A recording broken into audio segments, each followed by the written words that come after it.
Welcome back. This is day 6 of ecology. But before we get to our notes today, I actually have a few important announcements to make regarding the June 2021 Regents. So drum roll, please. Here we go. So all students who have passed both Term 1 and Term 2 sections of Living Environment this year are eligible for a Science Regents waiver. Well, what does this mean? A Regents waiver will be considered a passing grade for the Regents in this class. So a waiver grade, which will go on your transcript as a WA, counts both towards the Regents diploma and the Advanced Regents diploma. So this will not impact your graduation status in any way. Again, this Regents waiver is considered a passing grade for the Living Environment Regents. So we understand that it has been a difficult year to focus and learn all of the content that will be on the Regents this year. So if you feel that you would like this waiver instead of sitting for the Regents, we 100% support you. But if you feel strongly that you will get an 85 or above on the Regents, which is considered mastery of living environment, and you want that reflected on your transcript, send me a message and I will add your name to the list and we can get you signed up to take that Regents. So again, if you want to take this Regents exam for living environment, you absolutely can, but you do not have to if you've passed both Term 1 and Term 2. But keep that in mind as we approach the end of the school year, you have to pass both terms to get this waiver, to get out of the Regents. Just something to ponder. But what I want you guys to do is actually fill out this form, and I'm going to attach the link onto your homework today to let me know your plans for the Living Environment Regents.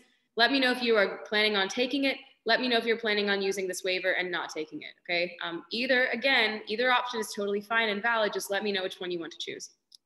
And again, I'm going to mention this again in class tomorrow for our friends who did not watch tonight's video.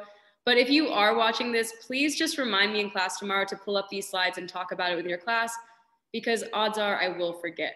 Now, back to your regularly scheduled content. Today's aim is, why can't a population size grow infinitely? So why can't a population size just keep growing? Why is there a limit? Let's find out. So for your do now today, we're going to read through a passage called The Introduction of Rabbits to Tasmania. And as we do this, I want you guys to take a look at this graph, as well as the information we read, and use that information to answer questions 1 through 4. So let's read through this together. The very first rabbits to arrive in Tasmania, which is an island off the coast of southern Australia, at the turn of the 18th century, found a vast land, rich in edible plants, protective habitats, and without any natural predators. The rabbit population grew rapidly as they spread across the island, consuming native grasses. Though the grasses could grow fairly quickly, in roughly 12 months, the rabbits were able to reproduce much faster, every 6 months. So the rabbit population continued to grow exponentially for nearly 15 generations until the supply of food on the island was exhausted, causing many rabbits to starve to death. This decline continued until some grasses on the island were able to regrow and could once again sustain more rabbits. Between grass that was new and grass which was regrowing, there was always enough grass for roughly 500,000 rabbits. The population continued to oscillate, which means increase and decrease, slightly over time, but remained fairly constant around 500,000 individuals. So now pause this video, take a look at the graph as well as what we just read, and tell me, what is the maximum number of rabbits this ecosystem can stably support? Press play when you're ready to go over questions 1 through 4. All right. So reading this passage as well as looking at the graph, you should have figured out that the maximum number of rabbits this ecosystem can support is around 500,000. Now, you might have looked at this graph and said, but Ms. Collins, it only says 500, but you had to note that this population size on the graph was noted in thousands, because again, we read in the passage that population remained constant around 500,000 individuals, okay? Now, notice that we see, as we mentioned in the passage, this population actually oscillates, meaning it increases and decreases, but remains fairly stable. So when we look at this increasing and decreasing, we're going to take around the average of this oscillation and see that it was remaining pretty stable around 500,000 individuals, okay? So what factor actually limited how large this rabbit population could get? Well, remember we read that this rabbit population continued to increase until they ran out of food on this island. So what was the limiting factor here? Well, the amount of grass or the food that was available for these rabbits to eat. The second they ran out of grass, those rabbits started to starve to death and that population decreased. Now, what is the carrying capacity of this population? Well, I'm not going to tell you just yet what carrying capacity means because I do want you guys to figure it out, but I will tell you that here it was around 500,000, if that gives you any indication of what we're talking about. Now, the last question, what type of growth occurred at point A on this graph? So you may have heard this term before in math. We also read it in the passage. This would be considered exponential growth. And the reason they were able to grow exponentially is because they had no natural predators on this island. These rabbits were just hanging out, eating grass, getting fat, surviving and reproducing, having the time of their lives because they didn't have any predators. But of course, they did eventually run out of food and start to die. So it wasn't all fun and games. But this was considered exponential growth. Now, let's take this information to question number 5 on your paper. So in the example above, the rabbit species were said to have reached the carrying capacity of their environments after some time.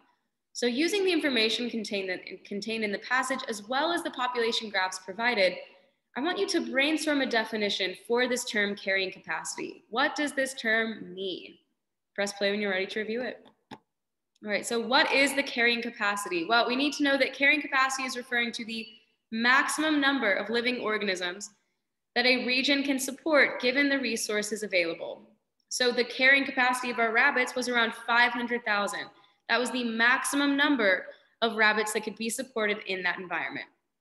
So keep in mind that this carrying capacity is going to be specific for different populations, depending on what the organism or what the species is, as well as what resources that species needs. So the carrying capacity is going to be different in different environments. But what actually determines the carrying capacity of an ecosystem? Well, think about what determined the carrying capacity of our rabbit populations. Well, it was the availability of food that limited the population. So what do you guys think is going to determine the carrying capacity of an ecosystem? Well, these are going to be called limiting factors.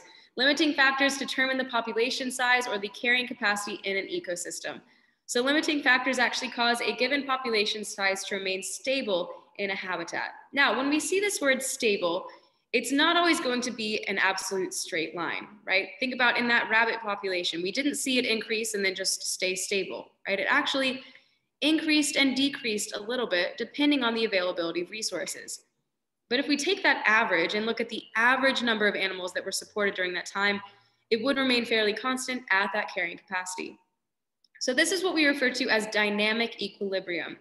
The word dynamic means constantly changing, right? We see that population size is never going to remain absolutely stable. It's going to increase and decrease a little bit.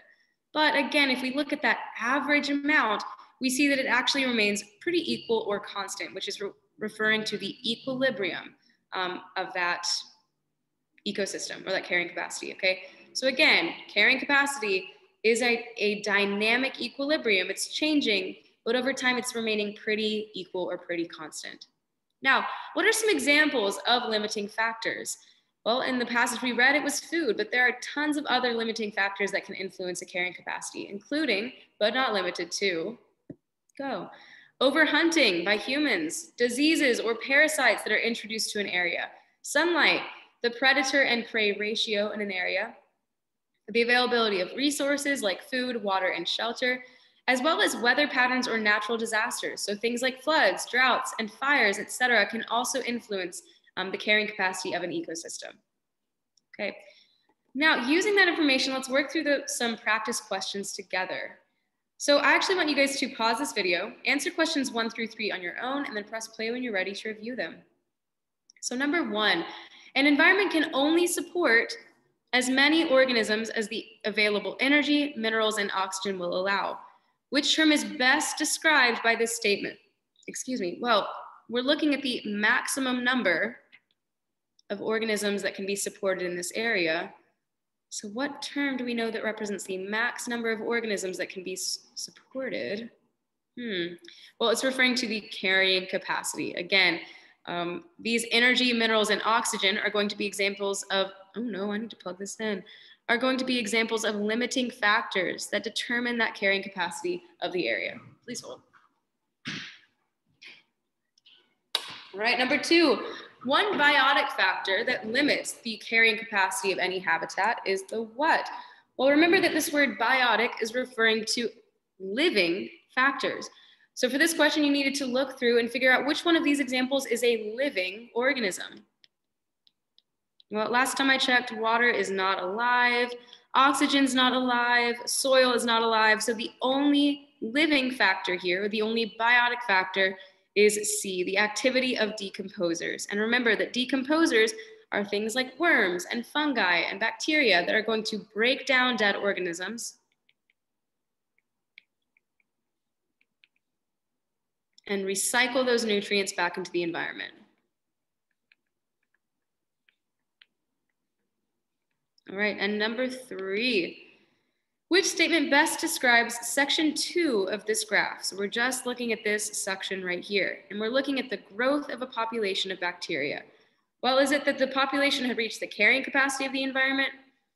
I don't know about you guys, but I don't see it remaining fairly stable. If we had reached the carrying capacity, we would see that population start to increase and decrease, but overall remain pretty stable. So I don't think it's A.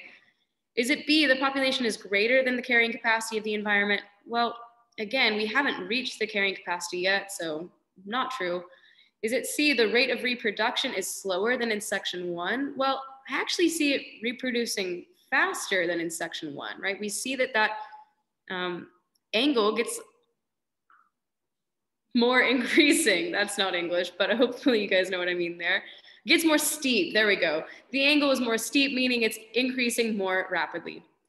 So then is it D, the rate of reproduction exceeds the death rate? Yes, because we can see that these organisms are reproducing faster than they are dying, and that is why their population is increasing. The number of individuals in this population is increasing.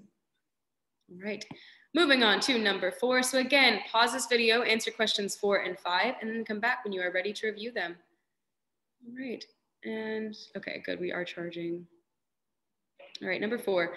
Identify one abiotic factor in the diagram that functions as a limiting factor for the autotrophs in this ecosystem. Well, we've got a lot of vocab to break down here.